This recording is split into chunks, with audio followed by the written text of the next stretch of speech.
Ahí andamos, digo, Marco, ahí andamos, más o menos. ¿No? Muy bien. Un ratito para que la gente se vuelva a acomodar. Para que se haya preparado un cafecito, un mate, o según donde esté, lo que sea.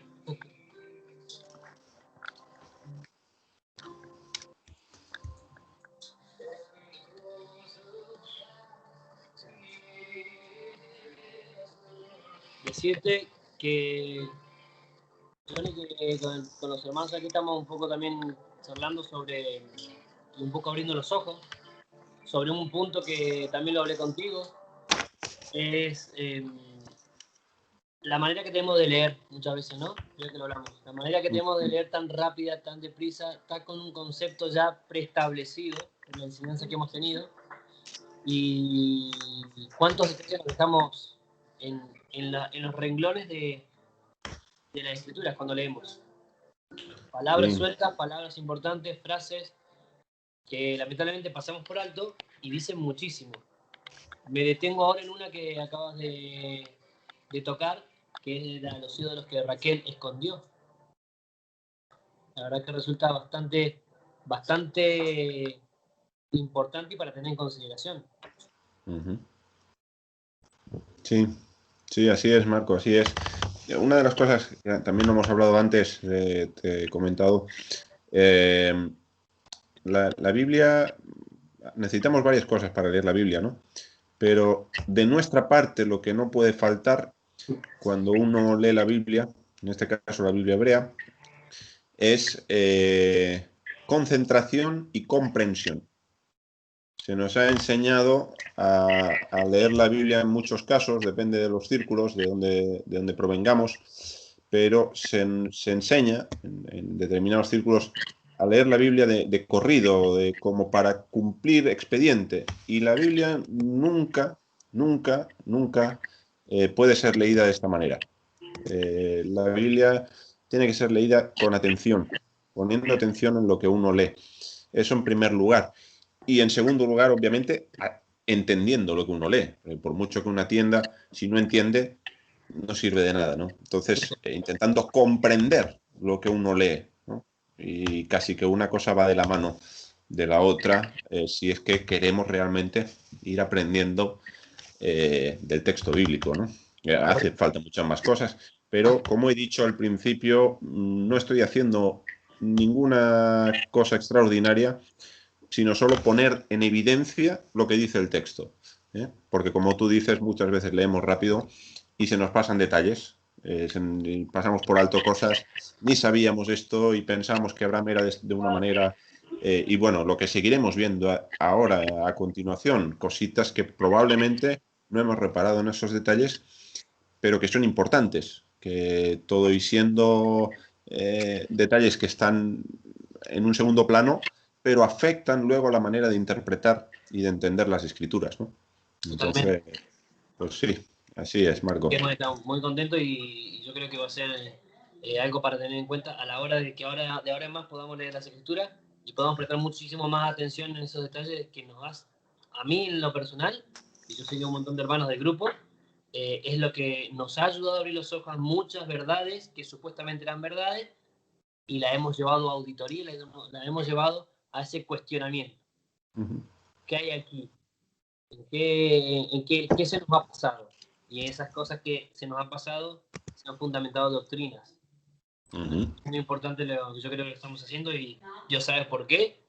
Están las personas hoy escuchando, las que están, y creo que ha sido respuesta también a muchas oraciones, muchos corazones sinceros que quieren buscar realmente la verdad.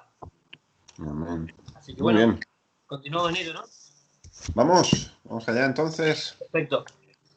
Muy bien. Perfecto. Muy bien. Muy bien. Pues nada. Espero que estéis bien. Vamos a seguir. En un momentito, he aprovechado también para mirar. En un momentito retomaremos esto de la alianza. Profundizaremos un poquito más esta última cuestión que casi he pasado por alto. Pero en este segundo bloque donde vamos a hablar de la relación entre Israel y los gentiles, y luego las dos casas, que tienen mucha relación con ambos temas, tienen relación, ¿eh? Habrá un momento que recuperaré algunas de las ideas del tema de la alianza para que al menos nos pueda quedar un poquito más claro por dónde van los tiros a ese respecto. Decir que lo que estamos haciendo es introductorio, no es un buen binario, pero como veis el tiempo se me queda corto para que pudiéramos ver con todo lujo de detalles, o al menos todos los detalles que yo conozco. No quiere decir que los conozca todos, ni muchísimo menos. La Biblia es amplísima, tiene una profundidad tremenda, y yo hablaría de inagotable, casi insondable. Me gusta mucho esa palabra. Es insondable la Escritura. Entonces lo que estamos haciendo prácticamente es una introducción. Sé que quizás para algunos muchos datos, mucha información, lo estamos grabando. Si Dios quiere, lo subiremos luego a YouTube. Estará disponible por si lo queréis volver a escuchar, recomendárselo a algún amigo, a algún conocido, familia. Pues por ahí luego mandaremos el enlace para que también tengáis acceso.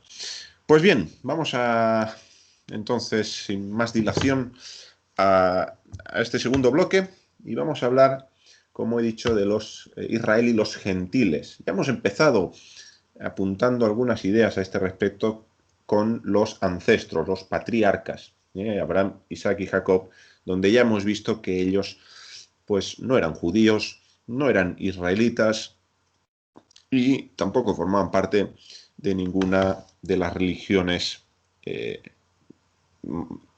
hablamos monoteístas, las tres religiones monoteístas: judaísmo, islamismo y cristianismo.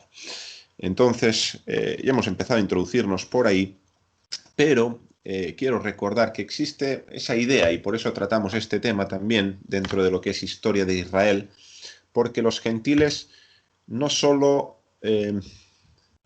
forman parte de la historia de Israel, sino que hacen que Israel tenga historia. Sin gentiles no habría Israel. Y lo vamos a ver ahora con algunos ejemplos, ¿vale? Pero a veces pensamos, hablamos de Israel, se tiene una idea de Israel un poco abstracta, un poco confusa, y uno dice, bueno, Israel, los judíos, lo más cerca que uno llega, ¿no? Uno piensa en Israel como una especie de pueblo puro, de una raza única, y que los que son de otras razas son cualquier cosa menos Israel, ¿no? Cuando esto no es así. La Biblia hebrea nos hace un perfil de Israel pues mucho más complejo que esto.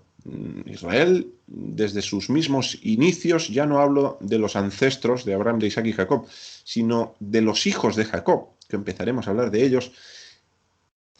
Ellos se mezclaron ya con otras naciones, hubo matrimonios mixtos, no hubo bodas entre un israelita y otra israelita, sino al contrario, ¿no? Casi que cuando uno mira este tema, pues existe el riesgo de que por ley del péndulo nos vayamos al otro extremo, pero sin llegar a ningún extremo, creo que no es exagerado decir que abundan los matrimonios mixtos. Y cuando hablo de matrimonio mixto, dentro de Israel me refiero a un israelita o a una israelita, es decir, que desciende de Israel genéticamente, con un extranjero o una extranjera, es decir, alguien que no desciende genéticamente de Israel. Y esto llegó a ser una constante en las distintas etapas. Si recordáis esa línea madre que hemos trazado al principio con cada una de las etapas, pues en las distintas etapas, si viéramos cada una con detalle, nos daríamos cuenta que hay gentiles, constantemente hay gentiles que son Israel, y que por lo tanto ya no podemos hablar de gentiles como algo ajeno a Israel, sino que los que eran gentiles dejaron de serlo, pero que Israel está configurado pues también por esa realidad, que son los no nacidos en Israel, que son parte también de Israel.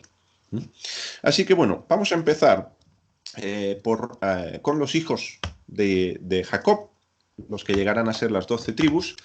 Hay un caso anecdótico, pero que creo que no está de más mencionarlo y que lo conozcamos. Por eso que decíamos hace un momento de que a veces leemos de corrido y no nos damos cuenta de las cosas, de que Simeón, que es uno de los hijos de Jacob, uno de los hijos de Israel, que llegará a ser la tribu de Simeón, Simeón tuvo 6 hijos. Pues bien, de estos 6, uno de ellos, y por lo tanto parte de la descendencia de Simeón y parte de la tribu de Simeón, provienen de una madre cananea. Así que Simeón, hijo de Israel, en el sentido individual, hijo de Jacob, tiene 6 hijos, uno de ellos de una mujer cananea. Esto está en Génesis 46:10 y en Éxodo 6:15 se nos vuelve a repetir este dato. Por lo tanto, ya tenemos una de las tribus, al menos una, que se mezcló, al menos en parte, ¿vale? En su origen. No tan anecdótico es el caso de Judá. Judá, que es otro de los hijos de Israel, de Jacob,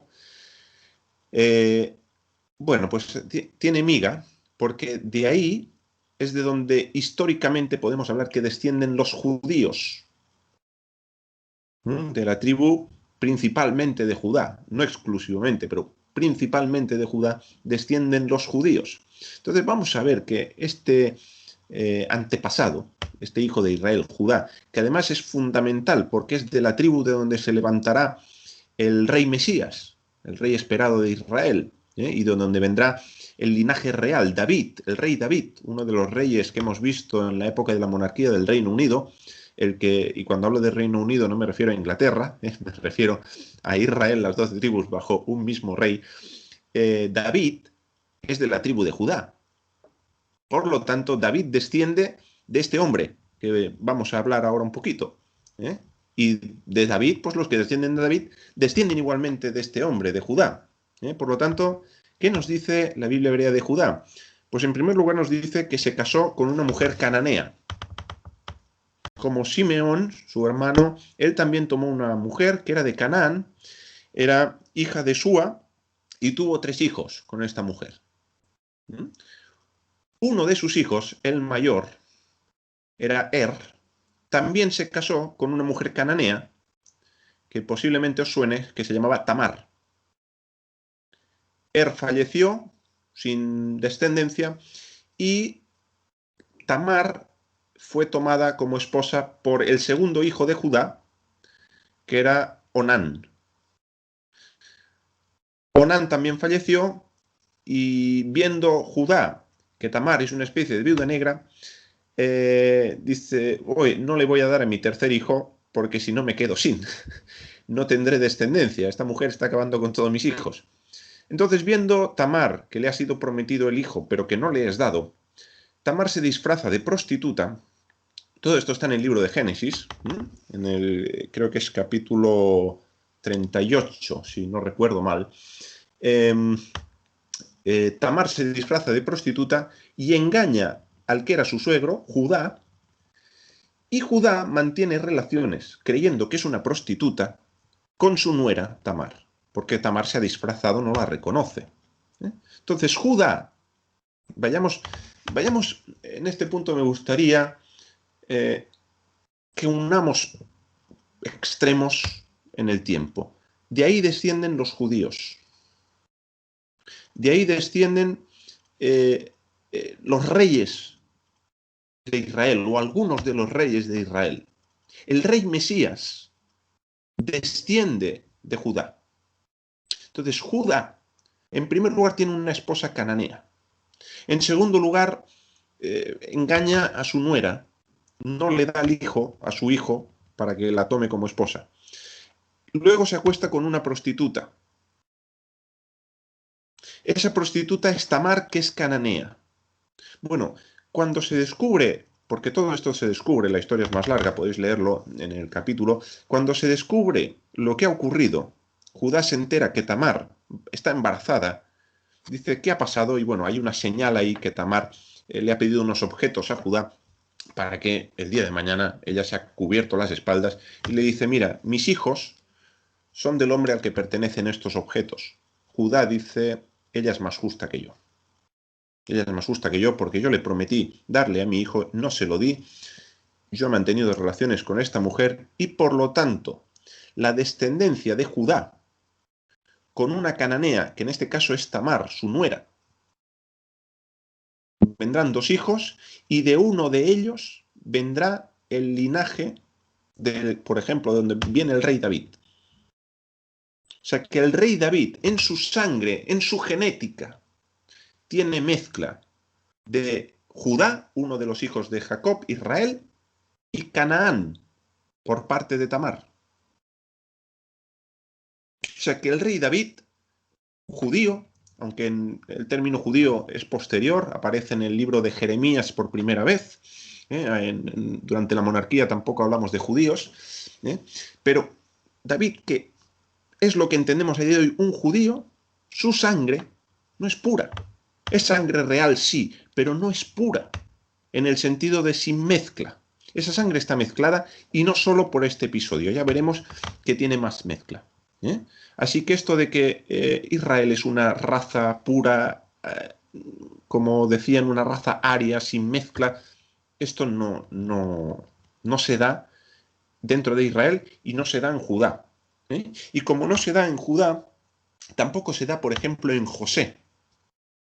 Ya hemos dicho, José fue vendido por sus hermanos, algunos conoceréis la historia también, termina en Egipto, y cuando es promocionado por Faraón, a raíz de haber interpretado, porque Dios le dio la interpretación, esos sueños de Faraón acerca de los 7 años de bonanza, los 7 años de hambruna, le da una esposa, Faraón le da una esposa a José, y no le da cualquier mujer, por supuesto es egipcia, por supuesto es egipcia, por lo tanto José, ya tenemos otra mezcla, Antes teníamos a Judá con Tamar, Canaán, ahora tenemos a José con Egipto, una egipcia. Y esa mujer, que es Asenat, es hija de un sumo sacerdote egipcio.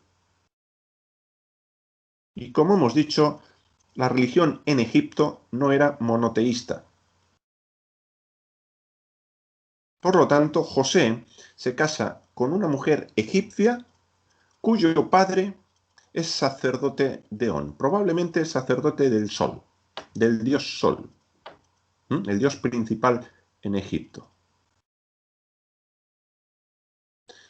De este matrimonio entre José y Asenat nacen 2 hijos.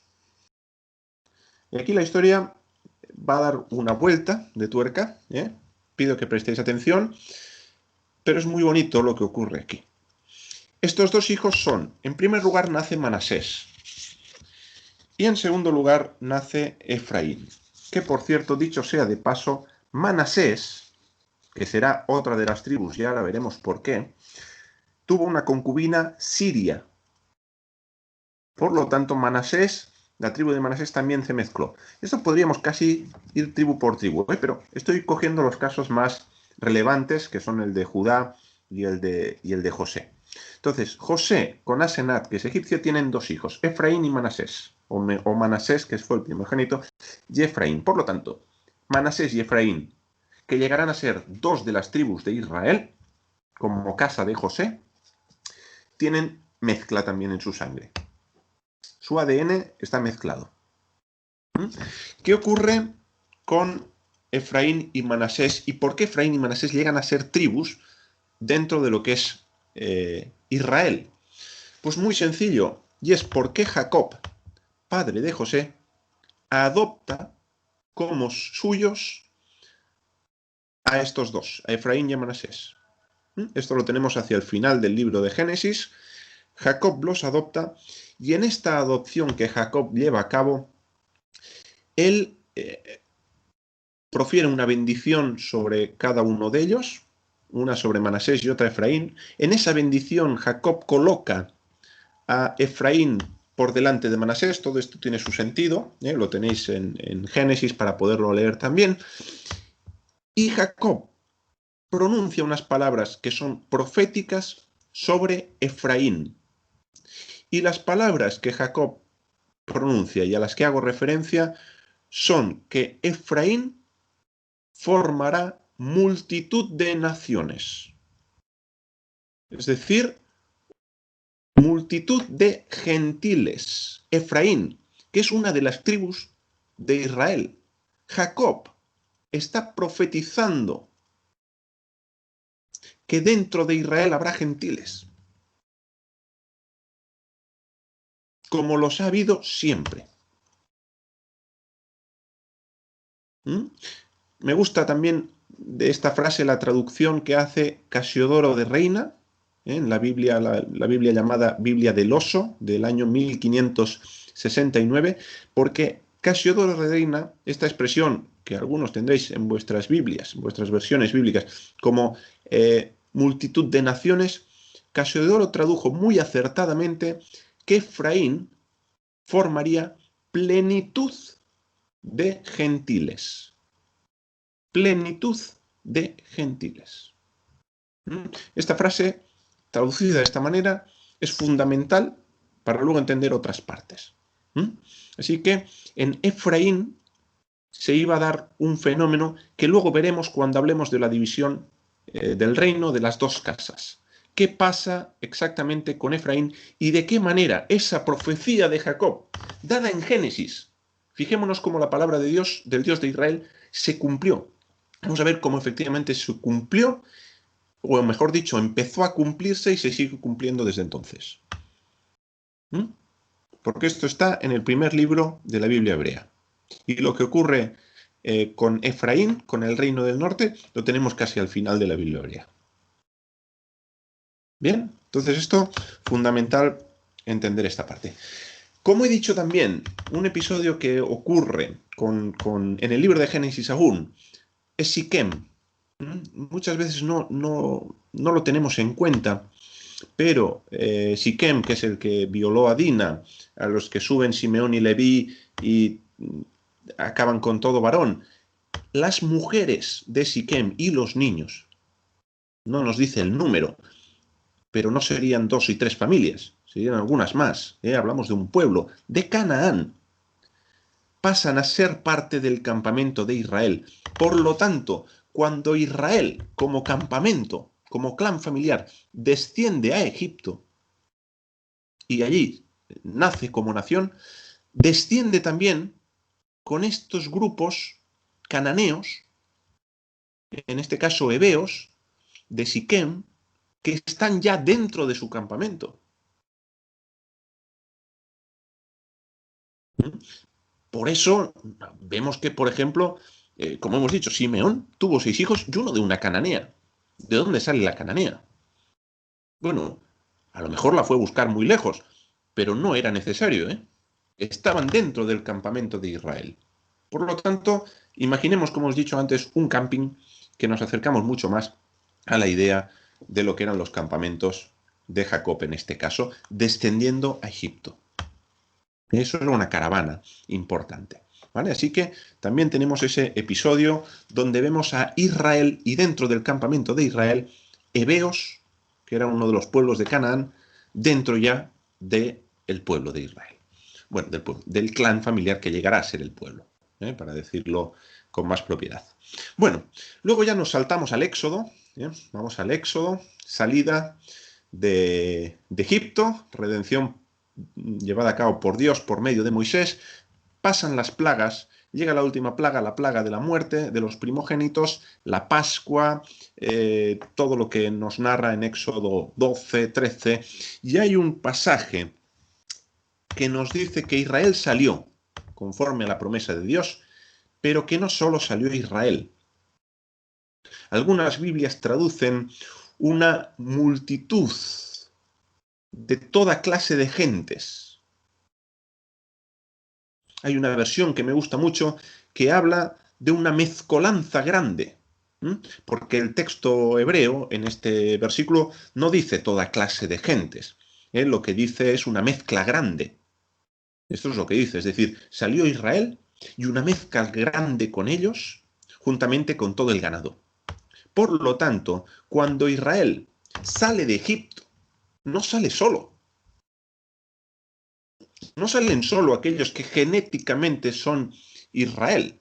No les hacían un test a la entrada, a la salida de Egipto. A ver, usted es Israel, se puede ir. Usted no es Israel, se tiene que quedar. No, allí el que creyó en el Dios de Israel, ese Dios que habían visto obrar por medio de plagas tremendas, el que puso de alguna manera la fe en ese Dios, dijo, este Dios es el ganador, porque ha aplastado a todos los dioses de Egipto.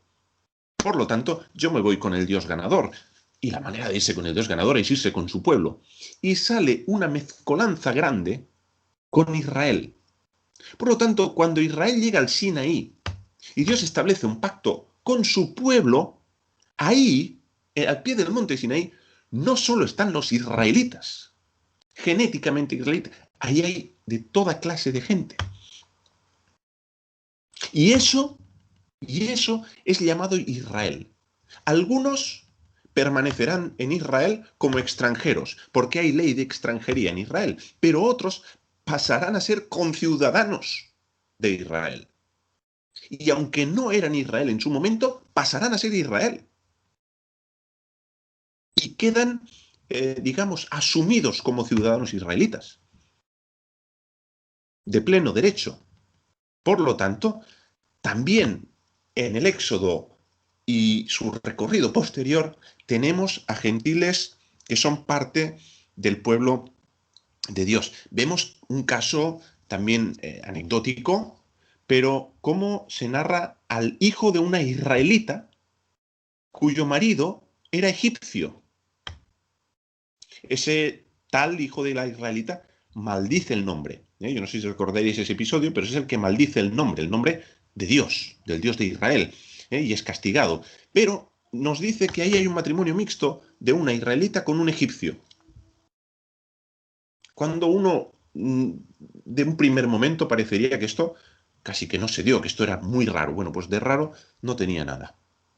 Y por lo tanto ahí volvemos a tener mezclas como las que venimos considerando. Moisés, el gran líder, el gran libertador y el gran legislador del pueblo de Israel. Moisés tuvo una mujer, Séfora.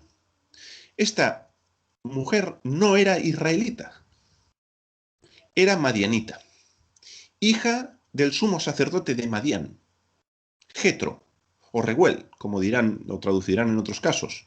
Un hombre para estudiar, de verdad. Si tenéis tiempo, el personaje de Jetro no tiene desperdicio, pero no son israelitas,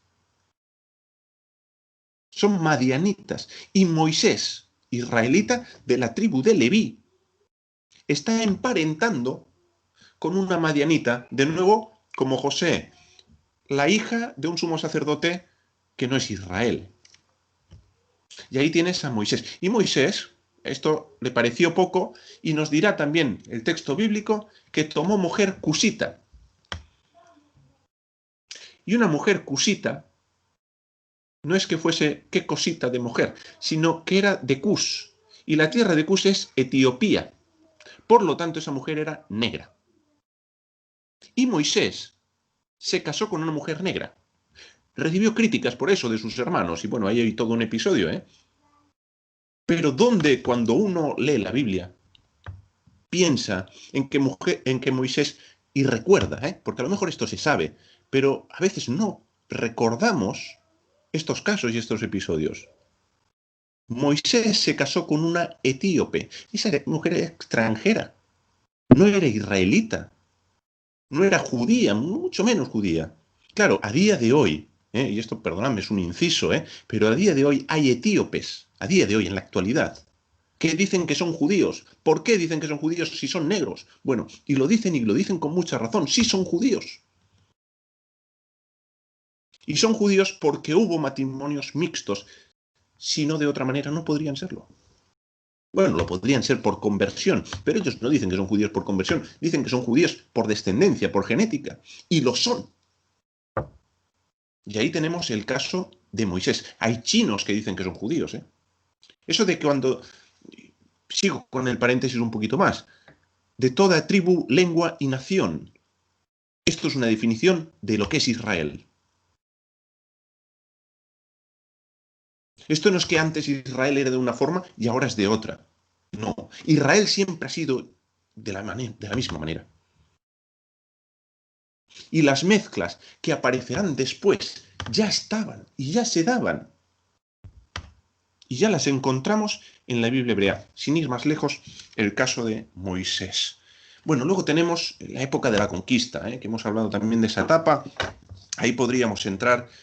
Josué 9, por ejemplo, los gabaonitas, famosos gabaonitas, estos lo que hacen son muy astutos, saben que Israel tiene un Dios muy poderoso, las ven negras y dicen, aquí tenemos que hacer algo, se disfrazan como viajeros que vienen de muy lejos,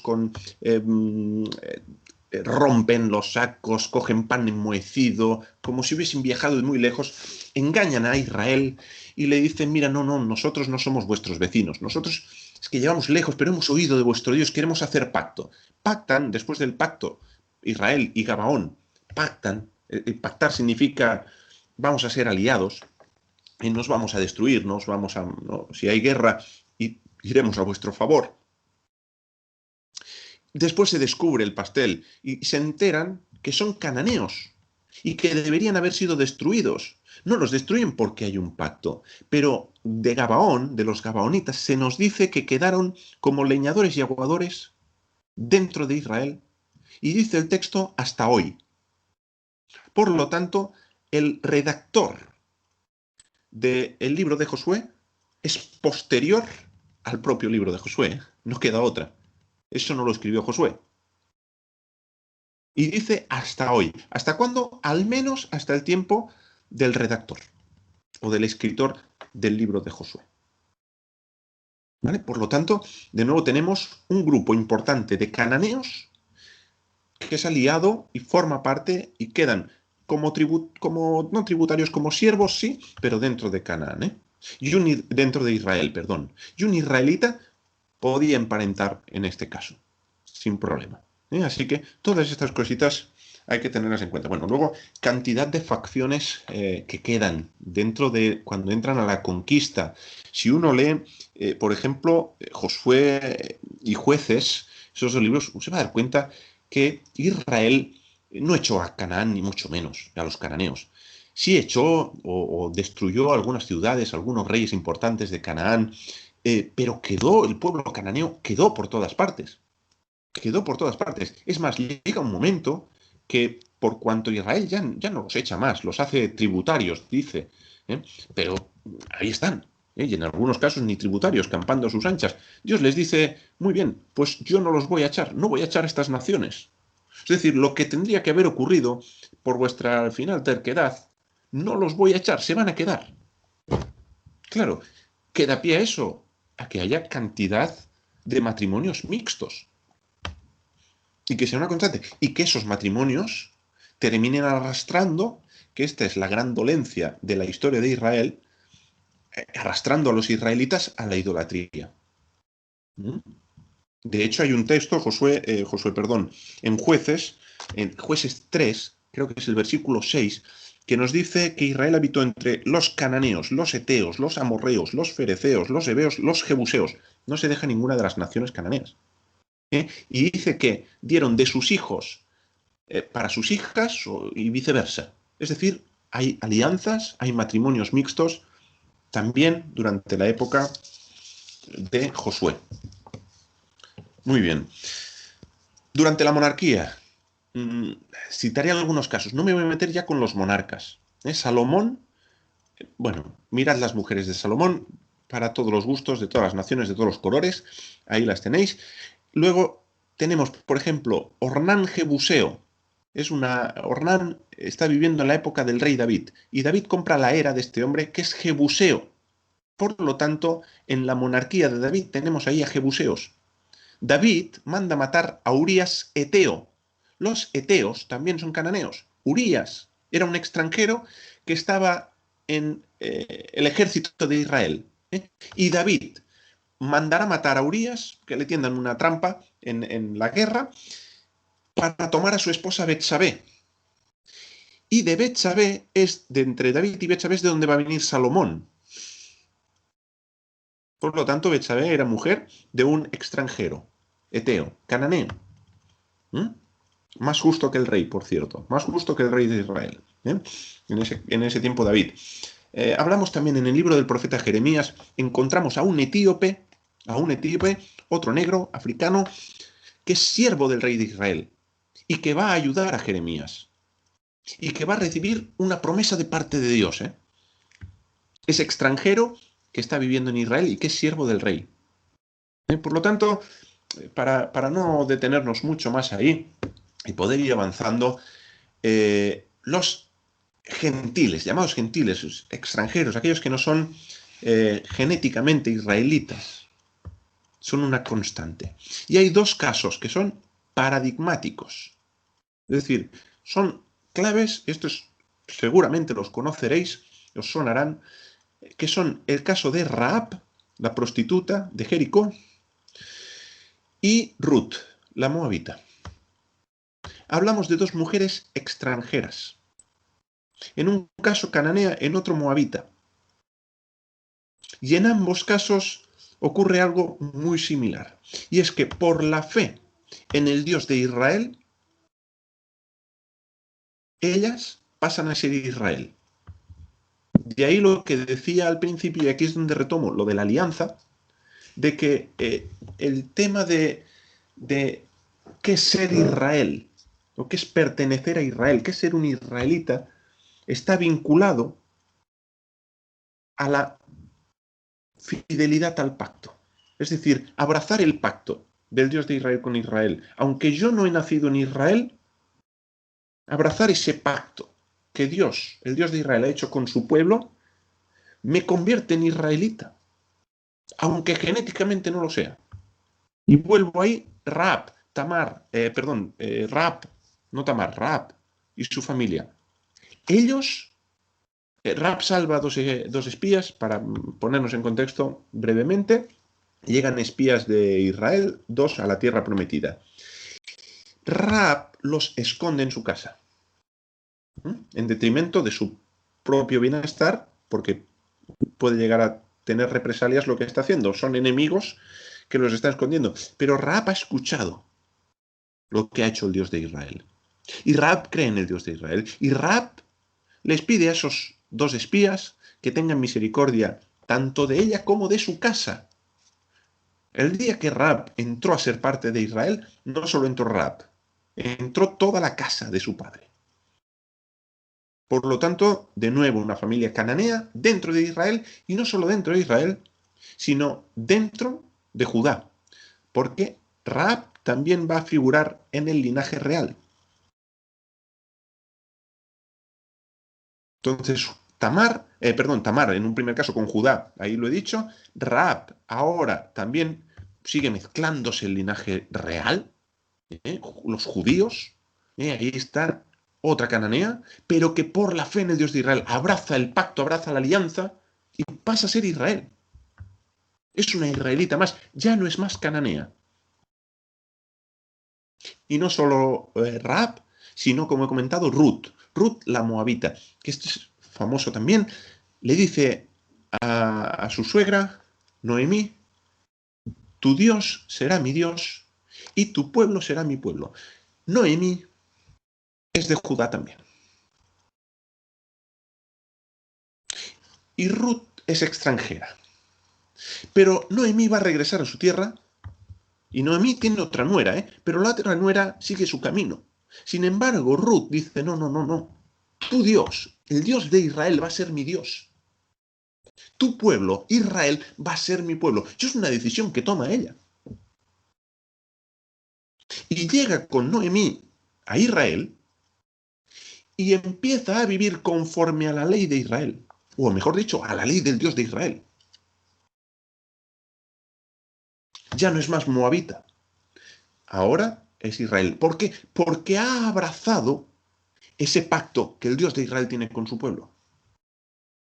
Y de nuevo, Ruth, una moabita, también va a figurar en el linaje real.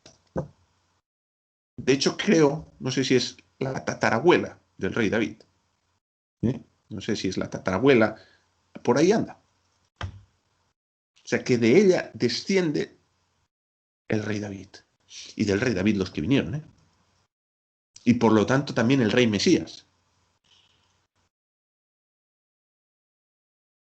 Entonces, fijaros hasta qué punto hay una relación, como decía, que Israel sin gentiles no sería Israel. Los gentiles, porque Dios así lo quiere, porque Dios así lo ha querido. Los gentiles no solo forman parte de Israel, sino que han formado a Israel. Le han dado forma. Dios ha usado a los gentiles para darle forma a Israel. Y que Israel sea lo que es a lo largo de su historia. Por lo tanto, esa idea peregrina de que son un pueblo, una raza pura, bueno, la Biblia hebrea nos desmonta esa creencia, porque no solo es gentil en su origen, en sus ancestros, no solo es gentil en su nacimiento como pueblo que nace en Egipto, como hemos visto, sino que las mezclas son una constante a lo largo de su historia en las diferentes etapas.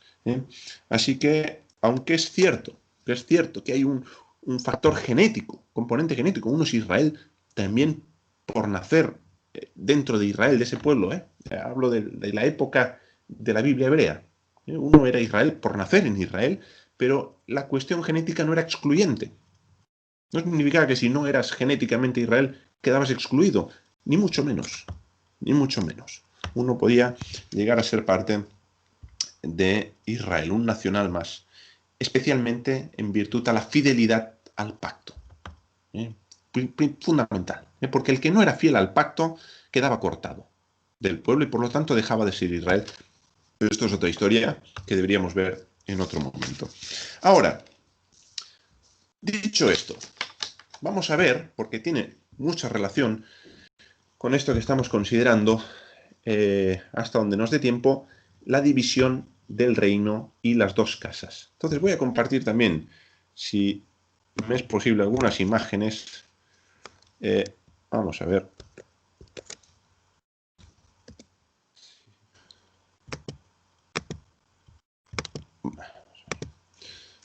Muy bien.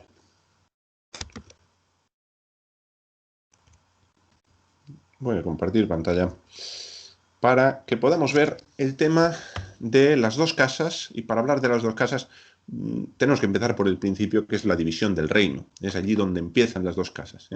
Recordar, ahora nos estamos situando en ese punto de esa línea madre de cuando se divide la monarquía, después de Salomón, con el hijo de Salomón, allí nos vamos a situar. Así que vamos a ver unas imágenes de lo que es el mapa de Israel, con los territorios aproximadamente delimitados de lo que era el reino de Israel, y a partir de ahí pues iré explicando algunas cositas al respecto. Muy bien, este es el mapa, ¿vale? Este es el actual Israel que llega hasta aquí, ¿vale? Pero en su momento, cuando hablamos del reino de Israel en esta época, en Salomón, este territorio pertenecía a otro pueblo, a Edom. Por aquí sí es verdad que había otras facciones que eran Israel también, que eran 2 tribus y media que habían quedado a este lado del Jordán, pero este territorio pertenecía a los filisteos. Por aquí está la actual franja de Gaza, que sigue dando problemas a día de hoy. Bueno, pues más o menos todo esto era el reino aproximadamente, insisto, aproximadamente lo que era el reino de Israel, cuya capital era Jerusalén. Esto fue así durante el reinado de Salomón. Pero, ¿qué ocurrió aquí? Bueno, que a causa del pecado de Salomón, Dios anunció que el reino, este reino que vemos aquí, este territorio unido bajo un mismo rey, Dios lo iba a romper. Hay un profeta que anuncia esta ruptura y por lo tanto, hablando en nombre de Dios, dice que Dios va a romper a Israel, y la ruptura va a consistir en que 10 de las tribus van a ser para uno de los siervos de Salomón, que se llama Jeroboam. Este Jeroboam pertenecía a la casa de José, es decir, a la tribu de Efraín, ¿de acuerdo?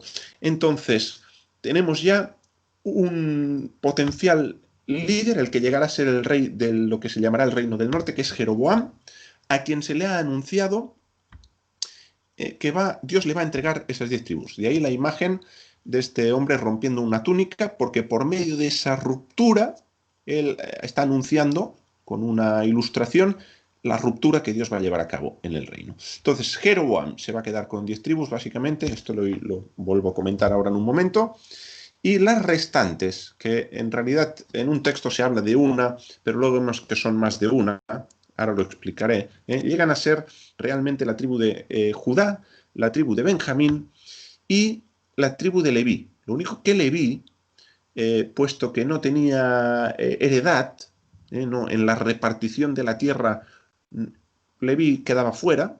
Todo esto es otra cuestión que nos tendríamos que remontar al Éxodo, al becerro de oro. No entraremos en eso ahora, pero básicamente, por eso hablo de las restantes tribus, quedan para Roboam, que era el hijo y por tanto el legítimo monarca de Israel, era el hijo de Salomón. Entonces, lo que se anuncia en esta ruptura es que la división, aunque la causa viene por el pecado de Salomón, la división va a ocurrir en los días de Roboam, su hijo. Entonces, la ruptura ocurre cuando Roboam está reinando. Vamos a ver en qué consistió, cuándo se llevó a cabo esta ruptura del reino. Esto lo tenéis en el primer libro de los Reyes, capítulo 12. Bueno, había muchas infraestructuras en Israel que mantener en el reino y se cobraban muchos impuestos. Se llama tributos en la Biblia hebrea. Entonces, el pueblo, especialmente lo que eran las tribus del norte, con Jeroboam a la cabeza, le pidieron a Roboam que bajara los impuestos, que aflojara, habla del yugo que Salomón puso sobre ellos. Roboam, después de pedir consejo a un grupo de ancianos y a un grupo de jóvenes, termina decidiendo que lo que va a hacer es subirlos. En lugar de bajar los impuestos como le había pedido el pueblo, dice que se los va a subir y que si Salomón, su padre, les había cobrado impuestos, él le va a cobrar más. Entonces, en ese momento, ante esa negativa de Roboam a bajar los impuestos, las tribus del norte se rebelan y le dicen, sí, pues ahí te apañes, ahí te quedas, nosotros no vamos a pagar más, nos vamos. No tenemos parte ni heredad, dice,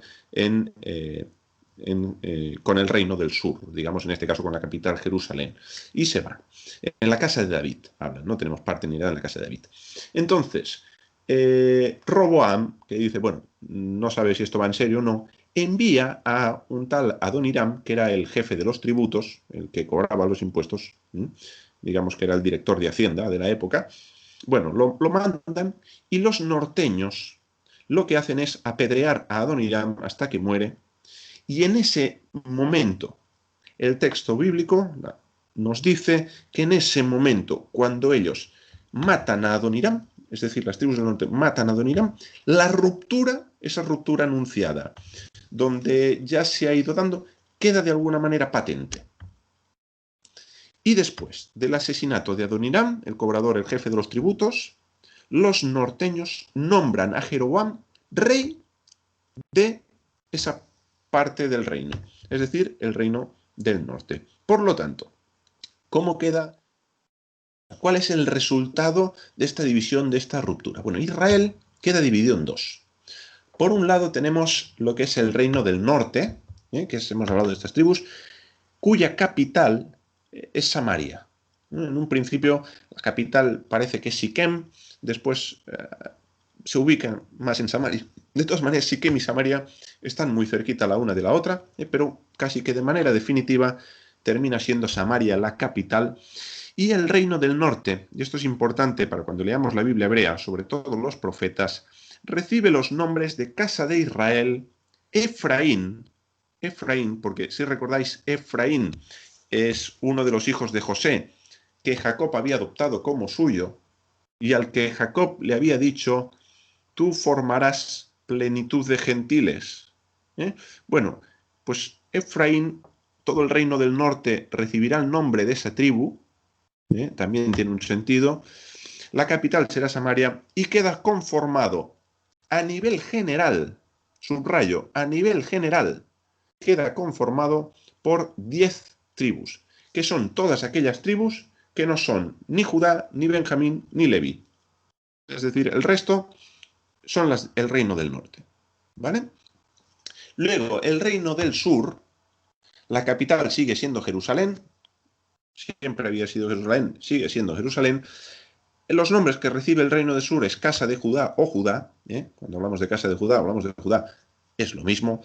Y, pues como he dicho, 2 tribus más Leví, los levitas, quedan en esta parte del reino. Ahora, respecto a este resultado, quiero comentar y quiero hacer un inciso, que la división de tribus no es o no tiene un carácter absoluto, tiene un carácter más bien general. ¿Por qué digo que no tiene un carácter absoluto? Voy a dejar de compartir pantalla, así os vuelvo a ver de nuevo. Mirad, el tema de las 2 casas que aquí se establece, cuando hablamos de 2 casas es la casa que corresponde al reino del norte, la casa que corresponde al reino del sur. Efraín, la casa de Efraín, Judá, la casa de Judá. Las 2 casas. Bien, norte-sur. Facilito, ¿eh? Ahí no nos dan más opciones, o estás arriba o estás abajo. Ahora, en cuanto al carácter de esta división, que digo que es general, tenemos que contemplar y tener en cuenta que en el momento de la división, Jeroboam, cuando es proclamado rey, ya veremos que lleva a cabo una serie de actos, entre ellos pues establecer 2 becerros de oro, uno en cada punta para que la gente vaya a adorar allí en lugar de bajar a Jerusalén, se inventa una fiesta, establece sacerdotes que no eran de Leví, sino que el que quería ser sacerdote iba al rey, oye, yo quiero ser sacerdote, muy bien, pues para adelante, graduado, y podía ser sacerdote, algo que en Israel era impensable, todo esto. Entonces, como Jeroboam empieza a proceder de esa manera, el texto bíblico, la Biblia hebrea, nos deja claro que de todas las tribus se pasaron al reino del sur. Por lo tanto, aunque de manera general 10 tribus sí se fueron para el norte y quedaron bajo el gobierno de Jeroboam, algunos israelitas de esas 10 tribus se fueron al reino del sur porque dijeron, está siendo infiel a Dios este rey. Por lo tanto, no queremos que nos gobierne, volvemos al reino del sur y fortalecieron, dice el texto, fortalecieron a Judá y consolidaron y confirmaron a Roboam por rey. Por lo tanto, sí significa que muchos de ellos pasaron a ser parte también del ejército del reino del sur. ¿Vale? Así que en el reino del sur no solo están los judíos, hay muchos israelitas, es decir, que no son de la tribu de Judá, que pertenecen a otras tribus, pero están en el reino del sur. Y esto es importante que lo tengamos en cuenta cuando hablemos del exilio. Cuando Judá, el reino del sur, es exiliado, también estos, que son israelitas de otras tribus, van al sur, es decir, van al exilio con el sur, porque están en el sur y se van a Babilonia. Esto es importante. Durante el reinado de Asa, otro caso, muchos dicen que de Efraín, de Manasés y Simeón se pasaron a Judá. Por lo tanto, del reino del norte, que tiene el nombre de Efraín, muchos de Efraín, muchos de Manasés y muchos de Simeón se pasan a Judá. Ya no están más en el norte. Por lo tanto, la casa de Judá tiene Efraín también. No solo judíos. Hay muchos efraínitas de la tribu de Efraín, hay muchos de Manasés, hay muchos de Simeón, hay varios de otras tribus que están allí. Luego, durante el rey Josafat, que es un rey de Judá, emparenta con el rey de Israel.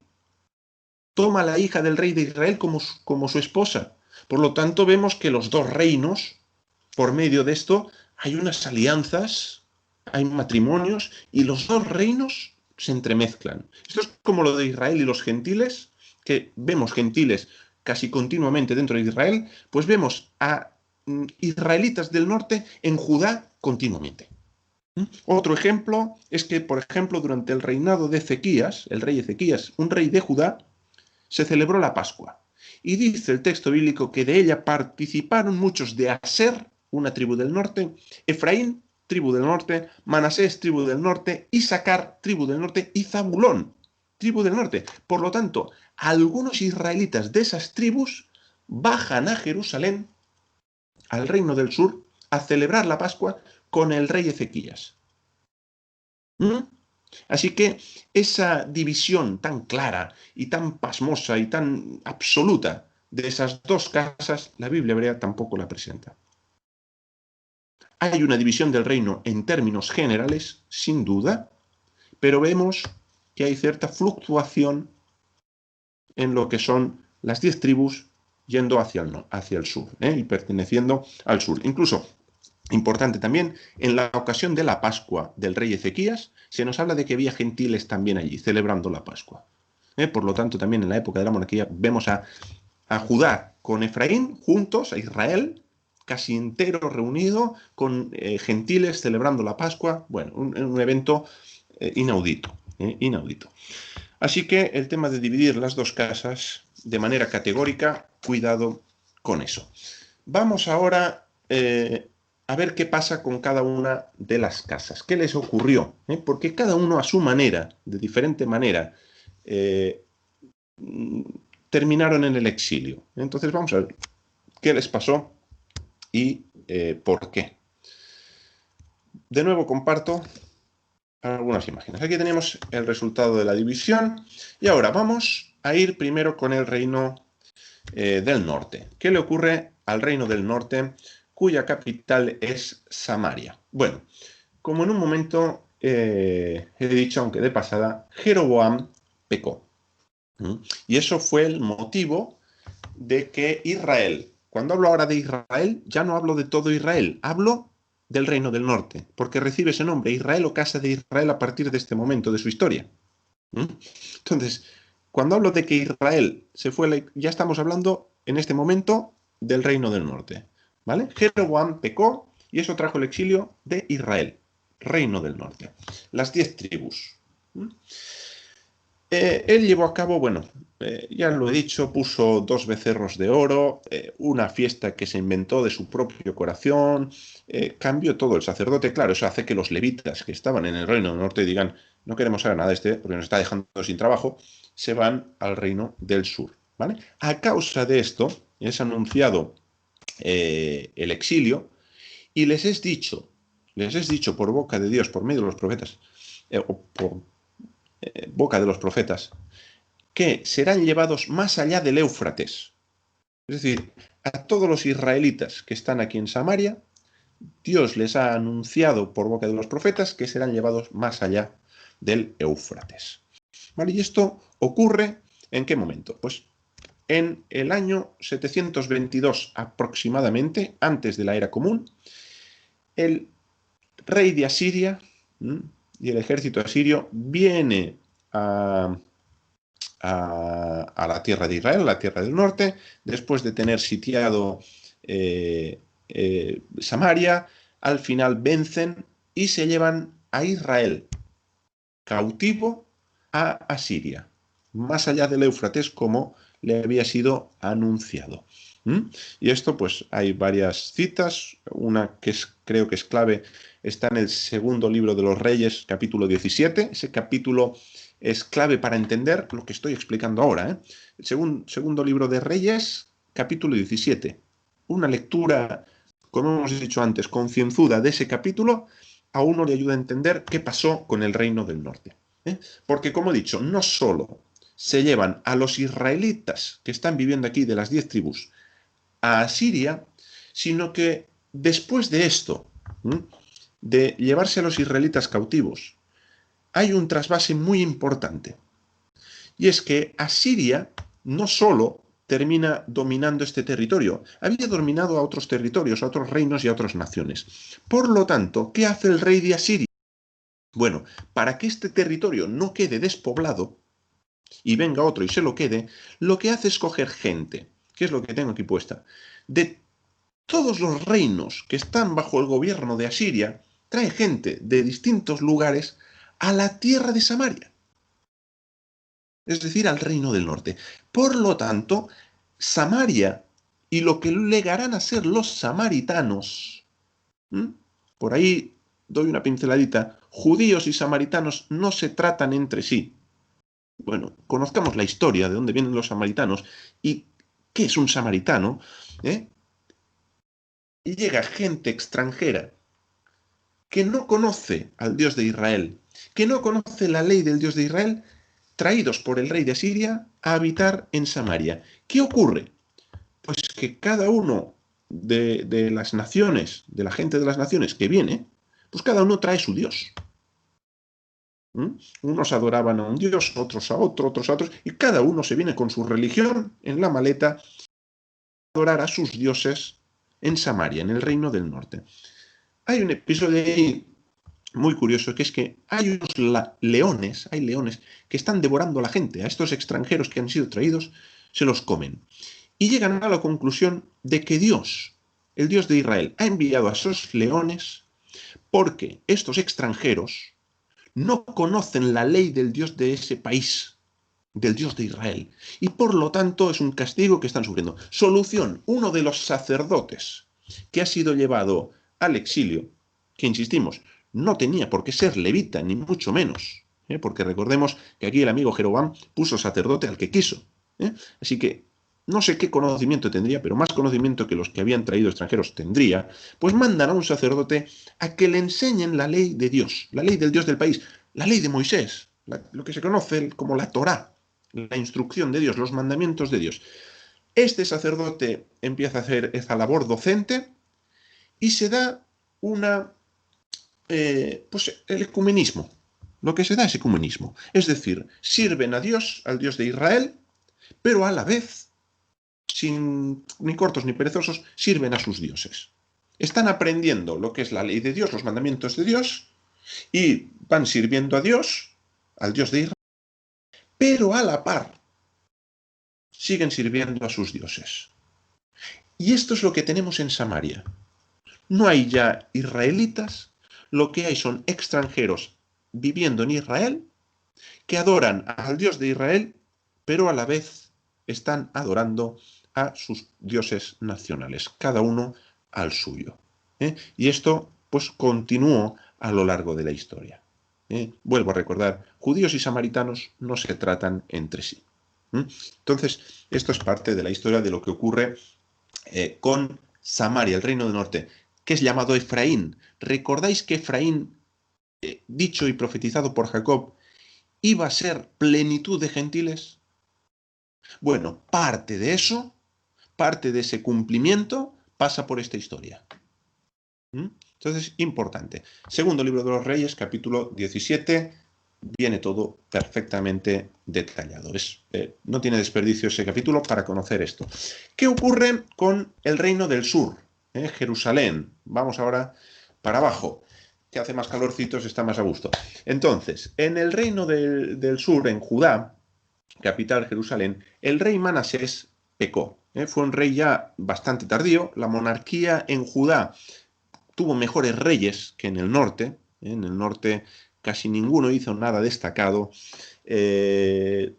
Sin embargo, en Judá sí hubo reyes que llevaron a cabo reformas verdaderamente importantes. De hecho, el papá de Manasés, Ezequías, el rey Ezequías, fue uno de los reyes más extraordinarios, aunque en los últimos años de su vida, 15 años, metió la pata con mensajeros babilónicos, y de ahí se le anuncia a que en los días posteriores a él vendrá el ejército de Babilonia, los babilonios, caldeos, el ejército caldeo, y terminará con Jerusalén, el templo, cosa que termina ocurriendo. Pero Manasés pecó de manera terrible, pues cantidad de idolatría, cantidad de adivinación, dice que pasó a sus hijos por fuego, además de que llenó el reino de sangre inocente, por lo tanto, pues hubo mucha violencia, asesinatos.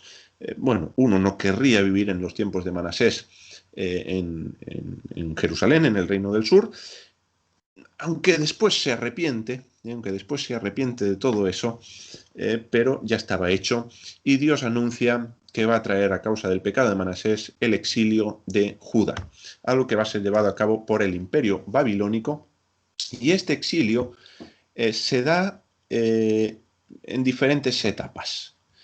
Hay un primer exilio previo al año 586, que es cuando se destruye el templo, y es un exilio parcial. Es decir, el rey Nabucodonosor, que no, era un tirano, pero no tenía un pelo de tonto, se llevó a lo mejor del reino de Judá, es decir, a las clases altas. Él coge a los nobles, a las mentes pensantes, a todos, se los coge y se los lleva a su tierra. Y en Jerusalén deja a gente pobre, pues por la misma razón que Asiria ha dicho, venid extranjeros y poneros ahí en Samaria, para no que ese territorio no quede despoblado. Y que siga produciendo un rendimiento. Entonces deja a los pobres de la tierra para que sigan labrando la tierra, para que... Y eso, pues, al fin y al cabo produce un rédito, pero las clases altas son llevadas a Babilonia. Después, deja un gobernador, el rey de Babilonia deja un gobernador aquí en Jerusalén, puesto por él, y ese gobernador se rebela. Que se rebela significa que deja de pagar impuestos. Todo va, al final, todo va un poco por el mismo tema, el tema de los impuestos. Deja de pagar impuestos y ¿qué ocurre? Que viene el rey de Babilonia con su ejército y entonces sí, en el año 586 antes de la era común, destruyó el templo de Jerusalén y la ciudad de Jerusalén, y de nuevo hay otro exilio, un segundo exilio. Sigue habiendo gente, sigue quedando gente en Judá, pero ya hay otro grupo que marchan hacia Babilonia. Y Jerusalén, que era la capital del reino, pues está absolutamente destruida. Ahí no servía más para nada esa ciudad, ya no hay templo, eso para lo que es Israel, el pueblo de Israel, es algo terrible que ha quebrantado absolutamente su identidad como pueblo. Israel está absolutamente roto en este punto de la historia. El reino de Judá, en este caso, porque Israel ya había el reino del norte, ya había sido exiliado. Hablo de Judá ahora. Entonces, bueno, ahí sigue quedando gente con otro gobernador que ha puesto el rey de Babilonia. Ante esto, ¿qué ocurre? Bueno, hay un golpe de Estado, de nuevo contra ese gobernador, por parte de un tal Ismael, hijo de Netanías. Este tal Ismael mata a... Él es de allí, de Judá, perteneciente al Reino del Sur, pero mata a otros judíos, mata soldados caldeos, mata samaritanos que venían a Jerusalén a traer ofrendas al Dios de Israel, de esos samaritanos que hemos dicho extranjeros que habían aprendido a servir al Dios de Israel, pero a la vez servían a sus dioses, esos vienen ahora al reino del sur a traer ofrendas. Bueno, este Ismael da ese golpe de estado, acaba matando al gobernador puesto por Nabucodonosor, y hay un grupo que se rebela contra este Ismael. Y cuando van a buscarlo, él huye con nada, unos poquitos hombres, y el grupo que queda, claro, tiene miedo. Porque dice, oye, ya dejaron de pagar impuestos, ahora este tal ha matado, el rey de Babilonia no va a hacer distinción, va a venir y vamos a recibir, nos va a dar bien. Entonces, ¿qué hacen? Pues por miedo de represalias, ese grupo huyó a Egipto. Huyó a Egipto. Este es el exilio del reino de Judá. Y Babilonia, el rey de Babilonia, va a ir contra Egipto. Y los judíos del reino de Judá que habían bajado a Egipto se van a encontrar con el rey de Babilonia. O sea, que el miedo a esas represalias que tenían, al final las terminan encontrando en Egipto. Y dice el texto bíblico que unos poquitos fugitivos de los que habían bajado a Egipto vuelven al reino del sur, ¿vale? Pero hablamos de algo muy, muy escaso. Bien, esto es lo que pasa, básicamente esto es más historia, esto es al final historia de Israel, lo que estamos viendo, y con este reino del sur ocurre algo distinto al norte después de 70 años de exilio, porque el exilio, la cautividad, al final era un castigo de parte del Dios de Israel por esa ruptura del pacto. Es decir, porque no habían permanecido fieles al pacto, quedaron cortados, dejaron de ser pueblo de alguna manera. Entonces, en el caso del reino del sur, en el caso de Judá, hubo un regreso de ese exilio. Después de unos 70 años, Ciro, el rey de los persas, decretó la reconstrucción del templo de Jerusalén. Solo del templo. Pero hay un grupo, que es Zorobabel, que actúa como gobernador, y Josué, que actúa como sacerdote, con unos 50.000 varones, aproximadamente, no llega a 50.000, pero casi, son los que regresan a Jerusalén, de manera concreta, no a Judá de manera general, sino a la capital, para reconstruir el templo. Con sus más y sus menos, ahí hay algún parón, pero finalmente reconstruyen el templo de Jerusalén, este grupo que ha regresado. Ahora, pasan algunos años y durante el reinado, ya hemos cambiado de rey, durante el reinado de Artajerjes, el sacerdote Esdras, junto con un pequeño grupo primero, y luego Nehemías, también regresaron, porque este rey Artajerjes también les dio permiso para que regresaran, y lo que llevan a cabo es, en el caso de Nehemías, es la reconstrucción de los muros de la ciudad. Y luego, pues ya, obviamente, la propia ciudad se va reconstruyendo también, pero se enfatiza mucho lo que es la reconstrucción de los muros, es decir, para volver a proteger la ciudad. Y Esdras lo que lleva a cabo es hablaríamos también de una reconstrucción espiritual. ¿Por qué? Porque él se encarga, juntamente con otros, de enseñar la Torá, de enseñar la ley de Moisés, la ley de Dios, la ley que Dios le dio a su pueblo por medio de Moisés, se encarga de enseñarla a los que han regresado del cautiverio. Se encarga de esa tarea docente. Entonces, en este punto de la historia, vuelvo a matizar lo que antes he matizado. Del reino del sur había muchos de la tribu de Efraín y de Manasés en el sur, además de otras tribus. Nos dice, voy a daros la cita, en el primer libro de las Crónicas, capítulo 9, versos del 1 al 3, que en este regreso del exilio, que es un regreso del reino del sur, de Judá, había también entre ellos de la tribu de Efraín y de la tribu de Manasés. Por lo tanto, esa doctrina de las dos casas, que creo es una doctrina correcta, bíblica, está en la Biblia hebrea nos habla de las dos casas, pero creo que hay matices que deja fuera y que luego las interpretaciones a veces no se ajustan del todo al contenido bíblico. Por lo tanto, la Biblia hebrea nos dice, en este texto en concreto, que de Efraín y de Manasés también volvieron a Jerusalén y también participaron en la reconstrucción. Porque los que volvían era para reconstruir, aquello estaba arrasado. Entonces vuelven a reconstruir. Y no solo eso, sino que también encontramos gentiles formando parte de los retornados. Dice concretamente en Esdras 6:21, Nehemías 10:28, habla de todos los que se habían apartado de los pueblos de las tierras, por lo tanto, extranjeros, que se habían apartado a la ley de Dios. Es decir, extranjeros que, de nuevo, como he dicho y vuelvo ahora a repetir, y no viene mal que insista, extranjeros que abrazan el pacto y dicen, nosotros queremos ser también Israel. Abrazan el pacto del Dios de Israel, se vuelven a la ley del Dios de Israel, y esa vuelta a la ley del Dios de Israel automáticamente les da de alguna manera el pasaporte, ya el visado. Ahora ya no son más extranjeros, son israelitas. DNI de Israel. Bien, esto con el retorno del exilio. Vamos con el reino del norte. Y ya estamos prácticamente acabando. Nos quedarán 10 minutos, 15 a lo sumo.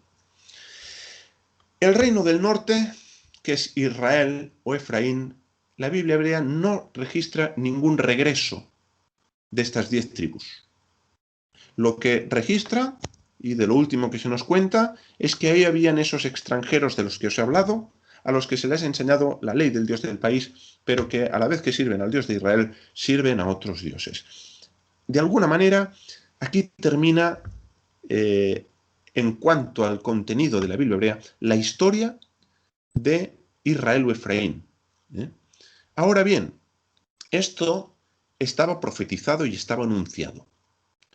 Dios, por boca de los profetas, les había dicho a Efraín, al reino del norte, que iban a dejar de ser pueblo, iban a perder su identidad de manera absoluta. Dejar de ser pueblo significa que ya no iban a ser Israel. Así como un extranjero que abraza el pacto pasa a ser Israel, en este caso, un israelita que había quebrantado el pacto dejaba de serlo. De ahí la importancia de la alianza, que os decía también. Entonces, Oseas, el profeta Oseas, también habla de esta pérdida de identidad, de nacionalidad, de pertenencia a Israel, y esto fue lo que ocurrió. De manera que a través de esto también se va cumpliendo esa profecía de Jacob de que Efraín será plenitud de gentiles o multitud de naciones, si lo preferís. Entonces esto es lo que ocurre. Ahora bien, en el mismo libro del profeta Oseas, y esto es, digamos que hay un punto de inflexión, un giro dramático de los acontecimientos, porque ya parecía que ahí se acaba la historia para el reino del norte, resulta que el profeta Oseas, Dios, el Dios de Israel, hablando por boca de este profeta, dice que allí donde a este reino del norte, a Efraín, le fue dicho que ya no iba a ser pueblo, serán llamados hijos del Dios Altísimo. Por lo tanto, el profeta está viendo una esperanza para aquellos que ya no tenían ninguna.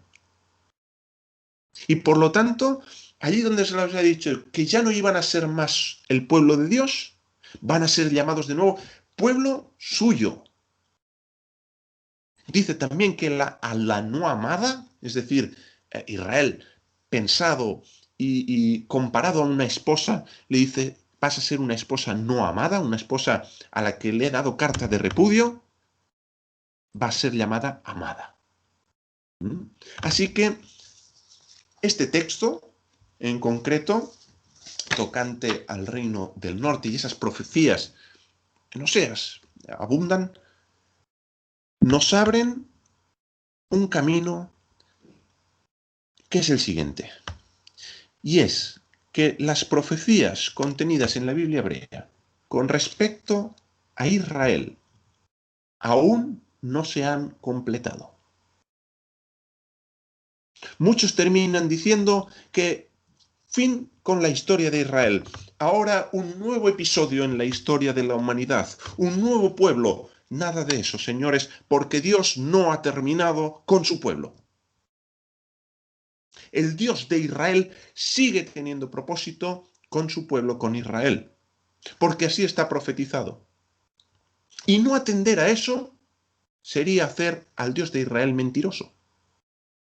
Entonces es imprescindible que entendamos que esas profecías aún no completadas siguen vigentes. Siguen vigentes. Por eso, antes de concluir, quiero leeros 3 de ellas, que son las siguientes. Sucederá que cuando hubieren venido sobre ti todas estas cosas, la bendición y la maldición que he puesto delante de ti, y te arrepintieres en medio de todas las naciones a donde te hubiera arrojado Jehová tu Dios, ahí tienes el exilio, y te convirtieres a Jehová tu Dios, y obedecieres a su voz, abraces el pacto, obedecieres a su voz conforme a todo lo que yo te mando hoy, tú y tus hijos.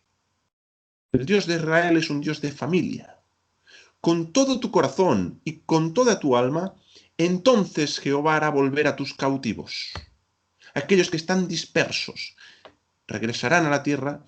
Jehová tendrá misericordia de ti y volverá a recogerte de entre todos los pueblos a donde te hubiera esparcido Jehová tu Dios. Y continúa, aun cuando tus desterrados estuvieran en las partes más lejanas que hay debajo del cielo, de allí te recogerá Jehová tu Dios, de allí te tomará y te hará volver Jehová tu Dios a la tierra que heredaron tus padres, y será tuya, y te hará bien, y te multiplicará más que a tus padres. Isaías dice, asimismo acontecerá en aquel tiempo, los tiempos postreros, los últimos tiempos, que Jehová alzará otra vez su mano para recobrar el remanente de su pueblo que aún quede en Asiria. Fíjate, en Egipto, Patros, Etiopía, Elam, Sinar, Hamat y en las costas del mar. Dice que levantará pendón a las naciones, juntará a los desterrados de Israel y reunirá a los esparcidos de Judá de los 4 confines de la tierra. Isaías también, porque Jehová tendrá piedad de Jacob, todavía escogerá a Israel, todavía lo va a escoger, y lo hará reposar en su tierra, y a ellos se unirán extranjeros y se juntarán a la familia de Jacob. A la luz de estas y tantas otras profecías, esto es un ejemplo. A la luz de estas y tantas otras profecías, voy a terminar con las palabras con las que terminé en la primera parte. Y es que definitivamente, Israel es un pueblo para el que aún existe un horizonte lleno de esperanza hacia el que mirar.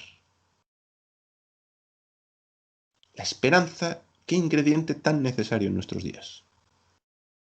Israel es un pueblo que aún tiene esperanza. Y su historia es la historia de un pueblo que trasciende a la Biblia hebrea. La historia de Israel no termina en la Biblia hebrea, va más allá de ella y continúa escribiéndose y así seguirá hasta que todas las promesas hechas por Dios a su pueblo se cumplan. Lleguen a su cabal cumplimiento. Muchas gracias a todos por vuestra atención y de verdad deseo y espero que este webinario, preparado con todo mi cariño, os haya llegado, os haya servido, hayáis podido aprender y acercaros un poquito más a la historia de Israel, que no deja de ser la historia del Dios de Israel y un pacto que hay entre ese Dios y su pueblo. Gracias de nuevo.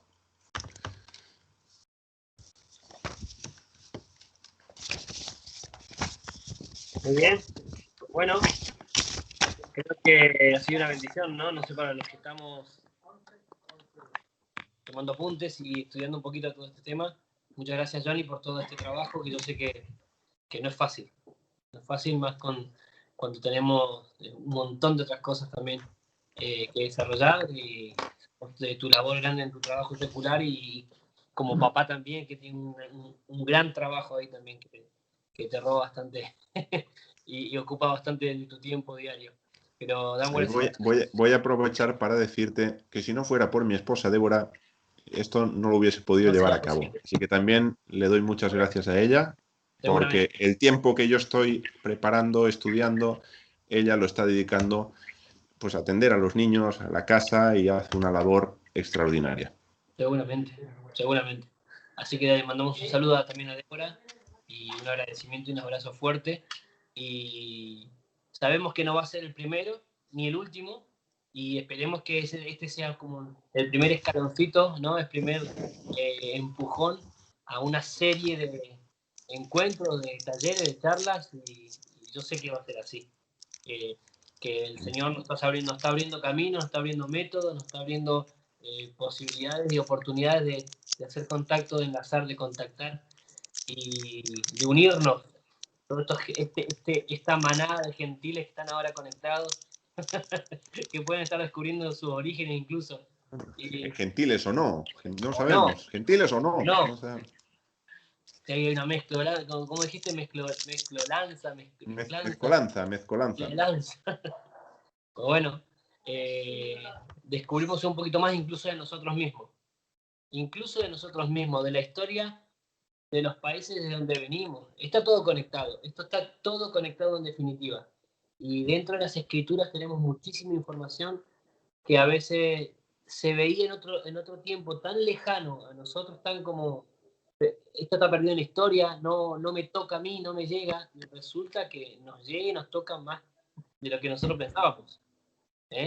Según de donde vengamos, hay una conexión tremenda. Y bueno, si ya tocamos en la parte espiritual, ni te cuento. Porque ya eso es